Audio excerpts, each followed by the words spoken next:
Chris में मेरे प्यारे भाई और बहनों, आज के मनन चिंतन के लिए हम लेंगे सन्मति का सुसमाचार अध्याय 13 पद संख्याएं 31 से 35 तक। ईसा ने उनके सामने एक और दृष्टांत प्रस्तुत किया। स्वर्ग का राज्य राई के दाने के सदृश है, जिसे लेकर किसी मनुष्य ने अपने खेत में बोया। वह तो सब बीजों से छोटा है, परंतु बढ़कर सब पौधों से बड़ा हो जाता है और ऐसा पेड़ बनता है कि आकाश के पंछी आकर उसकी डालियों में बसेरा करते हैं। ईसा ने उन्हें एक दृष्टांत सुनाया।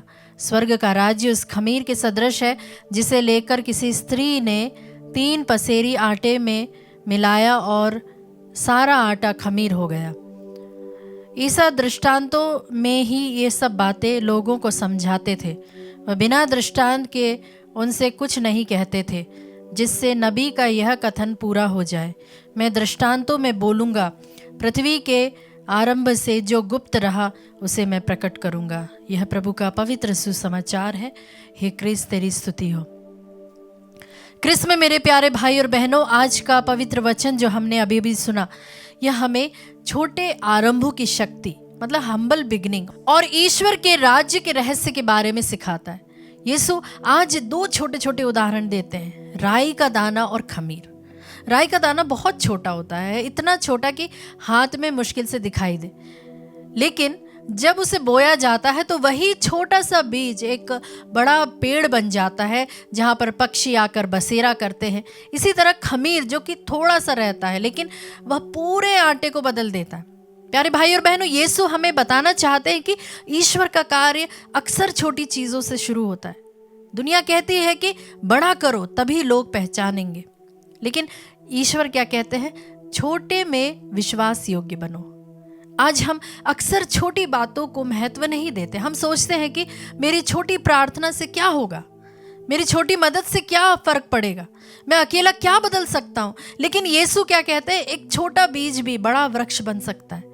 भाई और बहनों, सोचिए, यीशु ने भी अपना कार्य बहुत छोटे तरीके से शुरू किया होगा। ना कोई बड़ी सेना, ना कोई बड़ा महल, ना धन दौलत, सिर्फ बहुत ही साधारण 12 जो शिष्य थे, वे लोग मछुआरे। लेकिन आज उनका सुसमाचार पूरी दुनिया में फैल चुका है।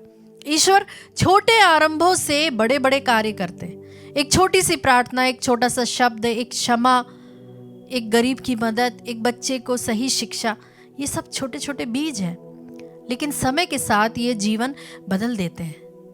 एक माँ रोज अपने बच्चे के लिए जो प्रार्थना करती है, उसे तुरंत कोई बदलाव नहीं दिखता, लेकिन वही प्रार्थना धीरे धीरे बच्चे के जीवन में विश्वास का बीज बो देती है।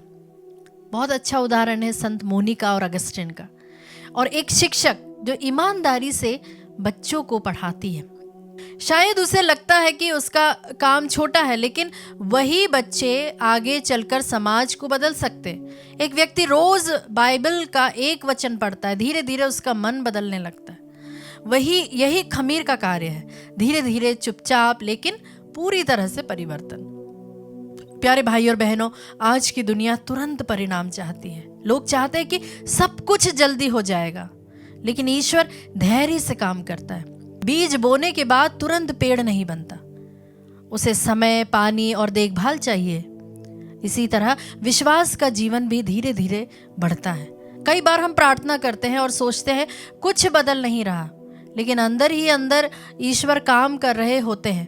आज यीशु हमें धैर्य रखना सिखाते हैं। अगर आज आपके परिवार में समस्या है, अगर बच्चा प्रार्थना से दूर है, अगर जीवन में संघर्ष है, तो निराश मत होइए। ईश्वर का बीज काम कर रहा है। हो सकता है अभी छोटा जो दिख रहा है, लेकिन एक दिन वही बड़ा वृक्ष बन जाएगा। भाई और बहनों, यीशु यह भी कहते हैं कि पक्षी आकर उस पेड़ में बसेरा करते हैं। अर्थात ईश्वर का राज्य केवल हमारे लिए नहीं है। हम ऐसा जीवन जिए कि दूसरे लोग भी हमारे पास आकर शांति पाए। क्या हमारे घर में लोग शांति महसूस करते हैं? क्या हमारे शब्द दूसरों को आशा देते हैं? क्या हमारा जीवन दूसरों को ईश्वर के करीब लाता है?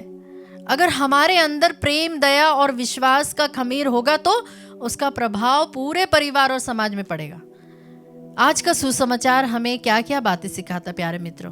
पहली चीज है, छोटे आरंभों को कभी छोटा नहीं समझना। ईश्वर छोटी चीजों से ही बड़े बड़े कार्य करता है। फिर है दूसरी बात, धैर्य रखना। बीज को बढ़ने में समय लगता है। आप किसानों को देख लीजिए, कितने महीनों तक वे इंतजार करते हैं। ईश्वर भी धीरे धीरे काम करते हैं। और तीसरी बात है अपने जीवन से दूसरों को प्रभावित करना। जैसे खमीर पूरे आटे को बदल देता है, वैसे ही हमारा विश्वास दूसरों के जीवन में भी प्रकाश लाता है। आइए आज प्रभु से हम प्रार्थना करें, हे प्यारे प्रभु, हमारे अंदर विश्वास का छोटा सा बीज बो दीजिए। हमें धैर्य और भरोसा दीजिए कि आप हमारे जीवन में कार्य कर रहे हैं। हमारे हृदय को ऐसा खमीर बनाइए जो प्रेम, शांति और आशा फैलाए, और हमें ऐसा जीवन जीने की कृपा दीजिए जिससे दूसरे लोग भी आपके करीब आ सके। ऐसी हम प्रार्थना करें प्रभु से इस वक्त। आमीन।